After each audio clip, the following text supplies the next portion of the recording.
사도행전 14장 19절부터 28절입니다. 그런데 유대 사람들이 안디옥과 이고니온에서 거기로 몰려와서 군중을 설득하고 바울을 돌로 쳤다. 그들은 바울이 죽은 줄 알고 그를 성 밖으로 끌어냈다. 그러나 제자들이 바울을 둘러섰을 때 그는 일어나서 성 안으로 들어갔다. 이튿날 그는 바나바와 함께 더베로 떠났다. 바울과 바나바는 그 성에서 복음을 전하여 많은 제자를 얻은 뒤에 루스드라와 이고니온과 안디옥으로 되돌아갔다. 그들은 제자들의 마음을 굳세게 해주고 믿음을 지키라고 권하였다. 그리고 또 이렇게 말하였다. 우리가 하나님 나라에 들어가려면 반드시 많은 환난을 겪어야 합니다. 그리고 그들을 위해서 각 교회에서 장로들을 임명한 뒤에 금식을 하면서 기도하고 그들이 믿게 된 주님께 그들을 맡겼다. 그리고 그 두 사람은 비시디아 지방을 거쳐서 밤빌리아 지방에 이르렀다. 그들은 버가에서 말씀을 전한 뒤에 아달리아로 내려가서 거기에서 배를 타고 안디옥으로 향하여 갔다. 이 안디옥은 그들이 선교 활동을 하려고 하나님의 은혜에 몸을 내맡기고 나선 것이다. 이제 그들은 그 일을 다 이루었다. 그곳에 이르러서 그들은 교회 회중을 불러 모으고서 하나님께서 자기들과 함께 행하신 모든 일과 하나님께서 이방 사람들에게 믿음의 문을 열어주신 것을 보고하였다. 그들은 제자들과 함께 오랫동안 지냈다. 음? 네, 어제 우리는 믿음은 우리 안에 계신 성령님이 주목하시는 곳에 눈이 마주치는 것임을 고백했습니다. 그때 안진뱅이가 일어나는 역사를 경험하게 됩니다. 그 역사 속에서 사람들은 그 기적을 보면서 기적을 보고 믿음을 시작하는 사람들은 간혹 헛된 일을 하게 됩니다. 그것이 사람을 높이는 것입니다. 그리고 하나님이 만들어 놓은 자연을 높이는 것입니다.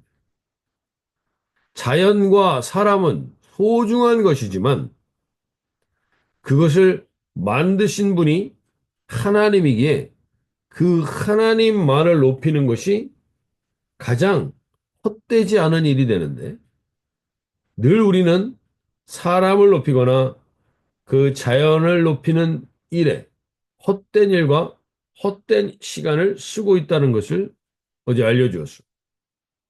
그래서 바나바와 바울을 신으로 떠받드는 사람들에게 옷을 찢으며 바나바와 바울은 얘기합니다. 헛된 일 좀 하지 말라고. 이 헛된 일을 하지 말라고. 그런데 그들이 그 헛된 일을 하지 말라는 그들을 섬기려고 했던 사람들을 잠잠하게 안정을 시켰는데 오늘 19절에 보시면 유대인들이 안디옥과 이고니온에서 와서 무리를 충동합니다. 그 유대인들이 비시디아 안디옥과 이고니온, 즉 같은 지역 사람이 아니에요.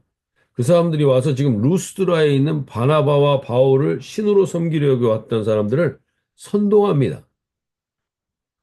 근데 여기서 그들이 우리가 다시 한번 살펴볼 것이 우리가 비시디아 안디옥과 이고니온에서 사도 바울이 복음을 전할 때는 언제나 회당에서 전했다 그랬습니다.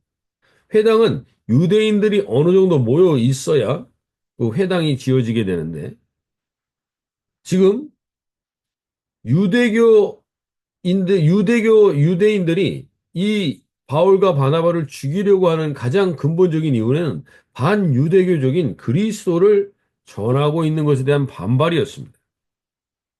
근데 지금 루스드라는 유대인들이 많지 않았고 그리고 그래서 회당이 없어서 복음에서 길을 전하다가 그 복음에서 안진뱅이를 만난 겁니다. 그 길에서 이 복음을 전하다가 안진뱅이를 만나 일으킨 것이죠. 즉 이곳에는 이 유대인들이 많지가 않아요. 그냥 이방인들인데 이 이방인들을 이 유대인들이 어떻게 선동했냐는 거죠. 방금 전에 신으로 섬길 정도로 높이 생각했던 사람들을 바울의 인형을 순식간에 돌로 쳐서 죽기 일보 직전까지 돌로 쳤다는 거예요. 어떻게 이런 일이 가능한가? 이방인들에게 이 유대인들이 어떤 선동을 한 것입니까? 책에 이 성경엔 구체적으로 언급되어 있지 않지만 이 지역은 루스드라 지역은 제우스 신당 외에 12개의 11개의 신들이 있는 12개의 신전이 있었던 곳이라고. 그리고 그 제사장 사제들이 있고 그 신전의 재물과 재물을 장식할 꽃들을 담당하는 사업가들이 있습니다. 지금 인도에서도 인도의 그 힌두교 축제 때문에 사람들이 너무나 많이 몰려서 사람들이 압살을 당하고 있습니다. 지금 며칠째 압살을 당하고 있는데도 불구하고 사람들이 몰려듭니다. 즉 종교적인 행위, 그 신들에 대한 그곳엔 수없이 그 신전과 연결되어 있는 수많은 이권자들이 있습니다. 그것을 통해서 밥 벌어 먹고 사는 사람들이 거기에 즐비하게 모여 있는 것이죠. 그래서 그 많은 사람들이 각각 자기의 가족들의 제사를 위해서 신전을 찾아와 지출하는 금액은 어마어마한 액수였습니다. 이 루스드라 사람들의 경제 활동에 직간접적으로 이 그리스 신화의 모든 신들이 연결되어 있다는 것이죠. 근데 이곳에서 지금 루스드라에서 바울과 바나바가 뭐라고 얘기합니까? 사람의 손에 의해서 만들어진 것, 사람과 자연을 섬기는 이 헛된 일을 버리라고 설교합니다. 근데 기적을 받기 때문에 함부로 할 수가 없어요. 근데 이 루스드라, 이 이고니온과 안디옥에서 온 유대인들이 이들을 선동합니다. 이들이 가는 곳마다 신전과 제우스 신들을, 그리스 신화의 신들을 섬겼던 모든 것들이 경제적 손실을 크게 보았음을 그들에게 알립니다. 그러자 그들은 순식간에 이 경제적 어려움을 그리고 경제적인 문제의 기득권의 문제가 걸려 있다라는 것을 보면서 순식간에 그들은 사도 바울을 신으로 섬기려고 했던 그를 돌로 쳐서 죽이기 직전까지 그들이 그 행동을 하게 되는 것이죠.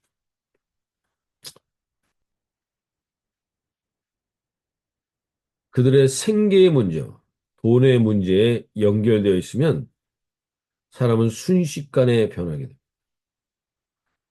현실 속에 이득이 망쳐지고 손해를 보게 만드는 바울을 제거해야 되는 존재가 됩니다. 신으로 섬기려고 했던 존재가 순식간에 제거해야 되는 존재로 바뀌게 만드는 것이 바로 이 물질적인 관계의 연결입니다. 돈 앞에 장사가 없는 것 같습니다. 우리도 지금 이 시대를 살아가면서 순식간에 하나님을 거부하고 하나님을 믿는 것에 돌로 쳐 하나님을 거부하는 행동을 충분히 할 수 있다는 것입니다. 경제적 이득과 문제가 걸리게 될 때 사람들은 돌변합니다. 지금 각 나라들이 미국을 비롯해서 각 시대 가운데 하나님의 말씀으로 세워져서 하나님의 사랑으로 컴패션 정말 하나님의 긍휼을 베풀었던 대부분의 나라들이 자국의 이기주의로 완전히 돌아서고 있는 시대입니다. 미국도 그리고 독일도 각 나라들이 미국을 비롯해서 미국이 그렇게 하니까 다 따라하게 되는 거죠, 결국. 자국의 이익을 위해서 희생을 더 이상 감당하지 않으려고 합니다. 이 물질적인 문제에 걸려 이렇게 돌변하는 시대 가운데 우리가 살고 있습니다. 그러나 오늘 다시 한번 우리가 돌아볼 수 있길 바랍니다. 물질적인 문제는 큰 문제입니다. 쉽게 이야기할 수 있는 문제는 아닙니다. 그러나 다시 한번 우리가 돌아볼 때 그 일들이 그것에 매여서 나에게 있어서 소중한 관계들을 깨고 돌변하고 그러한 소중한 주님과의 관계를 잃어버리게 되는 것은 결국에는 헛된 일이 될 것이라는 사실을 분명히 오늘 깨닫는 이 복된 하루의 시작이 되시면 좋겠어요. 그 물질로 인하여서 결국 돌로 쳐 죽였던 그 바울이 20절에 이렇게 얘기합니다. 제자들이 둘러섰을 때 바울이 일어나 그 성에 들어갔다. 둘러섰어. 죽었습니다. 죽은 줄 알고 바울이 둘러섰는데 다시 일어났다고 얘기해요. 바울이 일어났다. 이 일어났다라는 헬라어 아니스템이라는 단어는 예수님이 마태복음 20장에서 내가 예루살렘에서 고난을 당하고 십자가에 못 박혀 죽겠지만 사흘째 되는 날에 죽음 가운데서 다시 살아날 것이다 라고 말했던 이 살아난다라는 똑같은 헬라어를 쓰고 있습니다. 그래서 지금 이게 실신했다가 정말 죽을 정도로 맞았다가 일어난 건지 진짜 죽었다 살아난 건지 모르겠지만 분명한 거는 분명한 것은 하나님을 붙들고 있었던 것만이 다시 우리를 일으킵니다. 물질과 세상의 것들이 필요한 것 같지만 그것이 우리를 궁극적으로 일으키는 게 아니라 죽음과 같은 어려움 속에서 우리를 다시 일으키는 것은 십자가의 복음인 것이죠. 오늘 저와 여러분이 첫 번째로 좀 기도하길 원하는 것은 오늘 이 세상을 살아가면서 우리도 돈 때문에 돌변하는 사람들을 만나기도 하고 혹 우리가 그러한 사람이 될 수도 있습니다. 그런데 다시 한번 하나님, 오늘 우리가 분명히 깨닫게 해주십시오. 오늘 루스드라에서 바울을 돌로 쳤던 사람들이 보십시오. 20절에서 제자들이 둘러섰을 때 바울이 일어나 그 성에 들어갔다. 그 성이 어디냐면 자기를 돌로 쳤던 그 성으로 다시 들어갑니다. 바울이. 아, 이 담대함. 나는 죽어도 부활이라는 이 담대함으로 그가 다시 루스드라 성으로 들어갔을 때 루스드라 성에 있어 바울을 돌로 쳤던 사람들은 다 경, 경악했을지도 모르고 두려워 떨었을지도 모르고 죽지 않는구나 저 사람. 죽여도 죽일 수가 없는 사람이구나. 라는 걸 깨닫게 됐을 때 그들은 결국에는 더 이상 그를 건드리지 못한다. 오늘 저와 여러분 가운데 다시 한번 하나님 경제적인 문제가 늘 나에게 걸려 있습니다.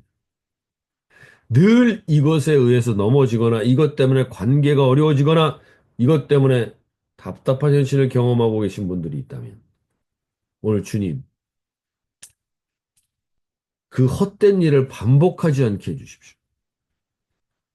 그것이 꼭 이 세상을 살아가면서 필요한 것처럼 느껴지지만 결국에 우리를 다시 일으키는 건 그 돈이 아니라 하나님의 복음임을 알게 해주셨.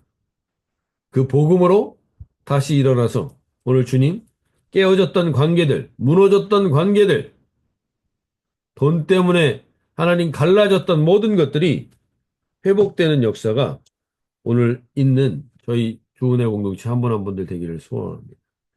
우리도 이 땅을 살아가면서 이것 때문에 수없이 시달리고 이것 때문에 수없이 방황하는 사람들을 봅니다. 우리 자신도 그렇습니다. 그러나 분명한 것은 그것이 우리를 다시 일으키는 것이 아닙니다. 그것이 우리를 죽음에서 다시 일으킬 수 있는 것이 아닙니다. 오늘 주님의 복음이 우리를 다시 일으키는 복된 하루가 되게 해달라고 기도하며 나갈 수 있길 바랍니다. 또 한 가지만 더 나눌 때 사도 바울이 결국엔 그들을 복음을 그 성에 정하고 많은 사람들을 제자로 삼고 루스드라와 이고니온과 안디옥으로 돌아가서 제자들의 마음을 굳게 하여 22절에 이 믿음에 머물러 있으라. 권하고 또 우리가 하나님 나라에 들어가려면 많은 환난을 겪어야 할 것이라 하고 바울이 담대히 그들을 세우고 갑니다. 자, 여기서 제자들의 마음을 굳게 했다 그럽니다. 제자들은 어떤 것으로 제자가 되는가 그러면 이 사람들은 제자들로서 이 믿음에 머물러 있는 사람들 그리고 환난을 겪어야 할 것을 아는 사람들이 제자들입니다. 즉 하나님을 믿음으로 인해서 우리가 얼마나 잘 되는가를 이야기해 주고 있다면 얼마나 예수님을 따라가면 길이 평탄하고 복된가를 얘기해 주고 있다면 그 복음이 온전한 믿음이 아님을 우리가 돌아보셔야 됩니다. 사도 바울은 오늘 이 믿음에 머물러 있으라고 말합니다. 이 믿음. 그 이 믿음이 무엇인가? 이 믿음을 구체적으로 우리가 어떻게 이야기할 수 있는가? 저는 그것이 잘 표현된 게 그 거창고등학교라고 아마 경상남도 거창에 있는 학교의 이야기를 들어보셨을 겁니다. 그들이 고백하는 그 고백이 어떻게 보면 오늘 사도 바울의 이 믿음과 연결된다고 볼 수 있습니다.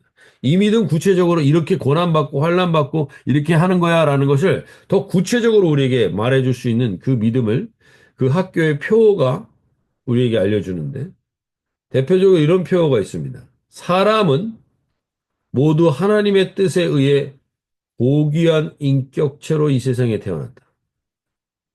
그 학교의 표어입니다.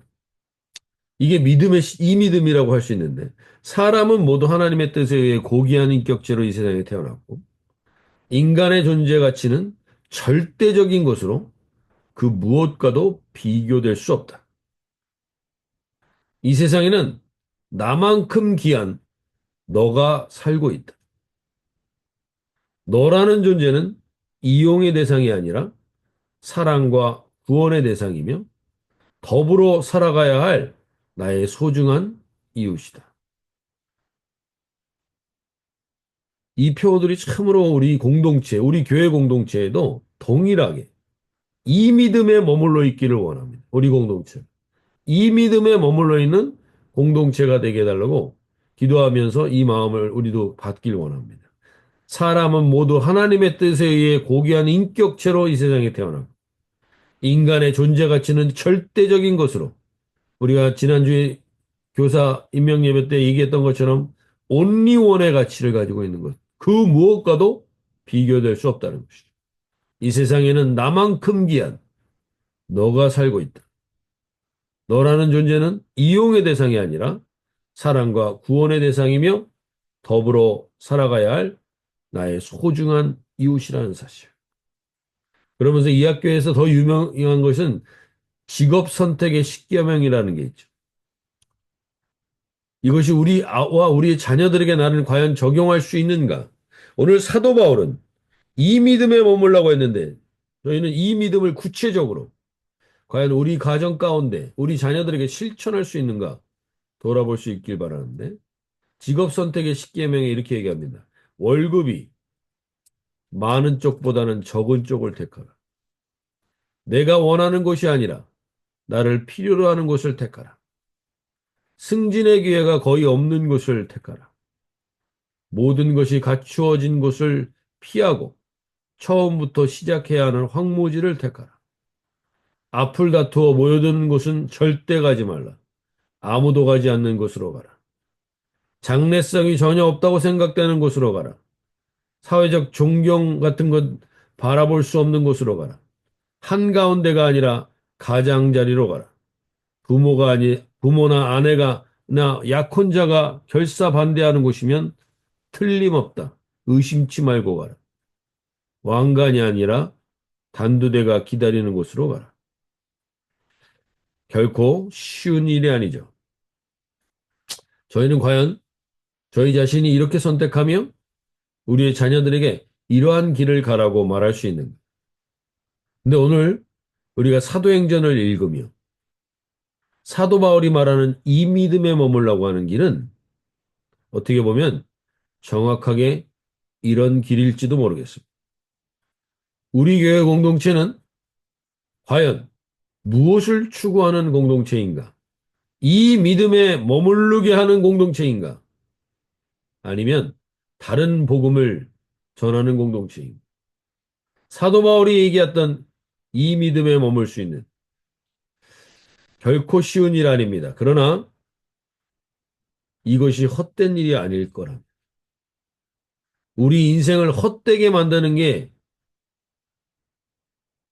많이 모이고 많이 앞다투어 가는 것, 그것이 사회적 존경, 이것이 아니라 결국 이 믿음의 가장 중요한 핵심은 뭡니까? 왜 이 길을 가라는 겁니까? 이 길에 가서 무엇을 하라는 겁니까? 이 길에 갔을 때 하나님이, 예수님이 우리에게 내가 너와 마음과 마음이 통한다. 내가 이 길을 갔었기 때문에. 그 고백을 듣는 그 자리를 선호하며 달려갈 수 있는 오늘 우리 교회, 우리 공동체가 되기를 원합니다. 오늘 마지막 27절, 28절에 이렇게 얘기합니다. 그들이 이르러 교회를 모아 하나님이 함께 행하신 모든 일과 이방인들에게 믿음의 문을 여신 것을 보고 제자들과 오래 있습니다. 그러면서 그들이 26절에 그 일을 위하여 전에 하나님의 은혜에 부탁하던 것이라. 하나님의 은혜에, 이건 우리의 힘으로 할 수 있는 게 아니라 하나님의 은혜에 부탁하는 것입니다. 그래서 우리의 인생이 헛되지 않고 이 믿음에 머물러 있을 수 있는 쉽지 않은 도전이지만 우리와 우리의 자녀들이 이 길을 걸어갈 수 있도록 오늘 기도할 수 있는 하나님, 이 사도 바울이 말한 이 믿음에 머무를 수 있는 우리 가정과 우리 공동체 되게 해달라고 기도하며 나가실 수 있길 바랍니다. 이렇게 기도하시겠습니다.